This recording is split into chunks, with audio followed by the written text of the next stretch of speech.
Our guest up next is a young entrepreneur whose business inclination is more on IT-driven platforms. He's also a brand communication strategist with an academic background in visual brands and business administration from the University of Cape Town.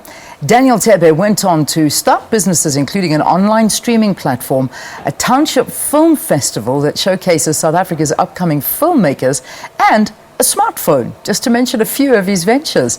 Daniel Thebe is in studio with me. He's the CEO and founder of Isidima Brands Multimedia Group. And it's such a pleasure to meet you. Thank you. Likewise. Wow. Goodness me.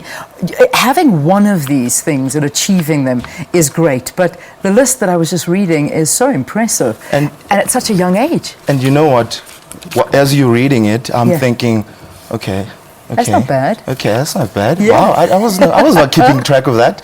But it's, and right now as you're reading it, I was thinking to myself, I must have been crazy. Yeah. You know, but through family support, through just sometimes going against what they're telling me that, Daniel, dude, you should get a job, or are you sure about that, or just being dumb enough to actually do it. So let's go back a little bit before we get into this, because I always love to figure out what you were like as a kid, because you know there are those kids out there that are just, it doesn't matter, even if they find a way to sell rocks, they do it well and they convince their fellow school kids to go ahead and sort of, no, actually I need one of these things.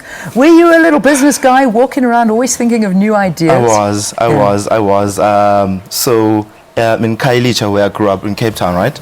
My dad, in Emakaya, my dad had a mini bioscope where he would hire VHS cassettes. Yes. And then the kids would pay 50 cents. Okay. And then you will see everyone sitting down like that and watching, I still remember watching Sinbad and all of that. So that's where I think my love for film came through, right? And then years down the line, well, 1 or 2 years down the line, I was in primary.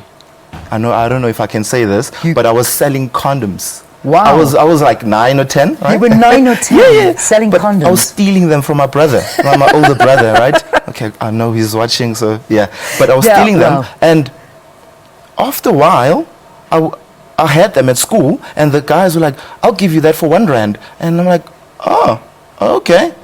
Awesome. I was stealing them for free because it was always that connotation. Oh, he's the guy, you know. He's got condoms. Yeah, he must be. He's the guy. Go and speak to him. So I was selling that in primary. Wow. So there was that's what I mean. So there's a guy. That guy. There is, from a child, you see this entrepreneurial mind, no matter what it is, even as crazy as stealing condoms from your brother and selling them. But yeah, sorry about that, brother Thebe. But who knows? Then you go on to address the World Economic Forum, and you go on to do all of these kinds of things. So starting out, I mean, you grew up in Khayelitsha, not coming from a very privileged background at all, and yet managing to lift yourself up. How did you do that? How did you sort of get out of circumstances to get to where you are? It's family. One institution that played a quite pivotal role in Daniel, especially in the business acumen. You know, one thing which is a folly of us entrepreneurs is that we think we know everything, right? So because I come from a business-orientated background family, right?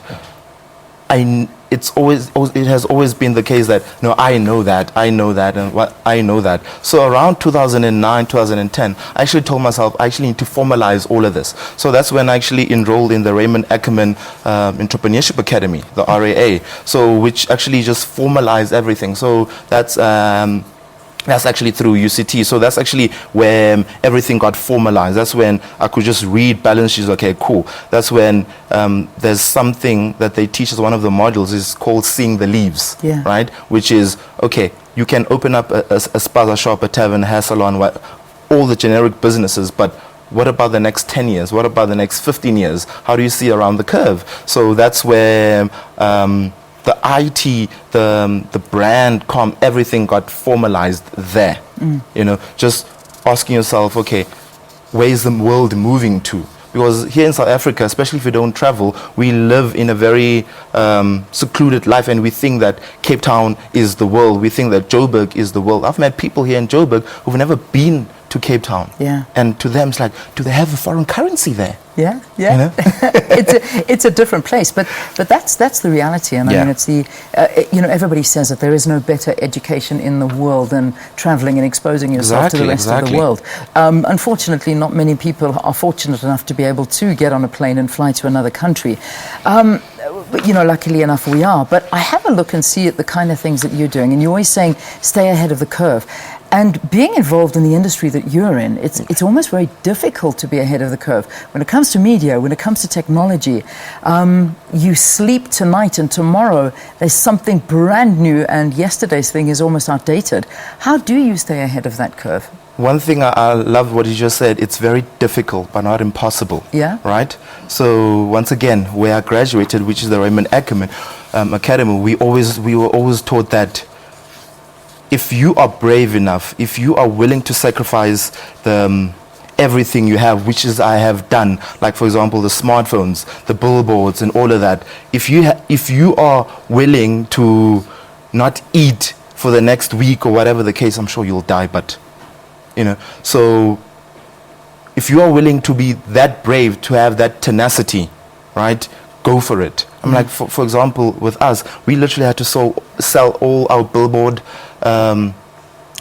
inventory that we had in Cape Town, house, car, everything. And the team that I work with was like, are you sure you actually want to do this? I'm like, and for me, yes, there's the gut feeling, but I also did the research. One of the conferences that I actually speak at, which is the AfricaCom, which happens every November in Cape Town, and TV Connect, which happens in London.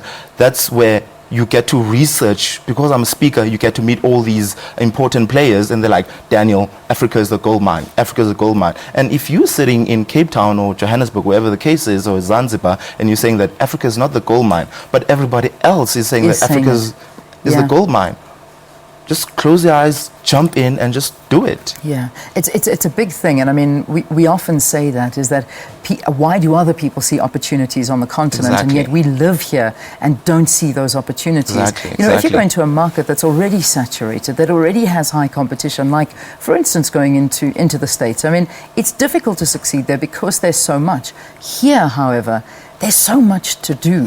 And people want and need, and we're growing, we're emerging. So there's always something to do. And I mean, you're looking at this. When I read in the introduction, I mean, besides film, a smartphone. Yeah. Did you go into making a smartphone? Yeah. Once again, I don't know. That's the team. Daniel, you crazy, you stupid. I'm like, hey, Chief, since inland, But that's exactly, for me, that's in a way, deem it as the giving back. Because, when you're doing business all the time, right? When you're in business, you get bogged down with just profit, but you need to have profit with people in there, So one of the ways, because a lot of people always ask us, Daniel, what is a differentiator? What is a differentiator? What are the specs? The actual reality is that if you are willing enough to do exactly what I did or more, and literally go bankrupt on your dream, right? You can have the same features that that smartphone company in Korea, the one that keeps on blowing up, have. I'm not allowed to mention their name anymore. Of course you can. Go for it. We talk about the Samsung. or even that company in California, the one that needs a new job. Yeah. Get it? New job. Okay, that guy. But if you are willing to do that, right, you can have the same features. Now that means that the competition or the differentiator is no longer on features. It needs to be on the business model. And our business model straight up is straightforward. We can sell to Leanne, right? Cool. But Leanne can also become one of our distributors. Yeah. To actually then sell it herself. So for a long time, up until now, telecoms has always been, there's the 3% is making money from here. And I'm saying, but that is not sustainable enough. Like we can only live on that for the next 25, 10 years or so, but if you let your target market become part of your supply chain. Yeah. you're good. Absolutely. Daniel, I think you've given us some amazing information here. Daniel Thebe is the CEO and founder of Isidima Brands Multimedia Group. You've got a big fan, probably a friend of yours as well, Jeremiah Sobekwa, saying, brother man, I'm proud of you in everything you have started. Hashtag that brand guy. So well done, well done. People are watching and they're absolutely loving what you're doing. So keep making us proud. Speaking all over the world, Oxford University, Cambridge University, the World Economic Forum, you name it, Daniel is there and he's doing such incredible things. I hope that's been a great inspiration for you on this Friday morning. All right, let's take a break. We'll have news after this. Stay tuned.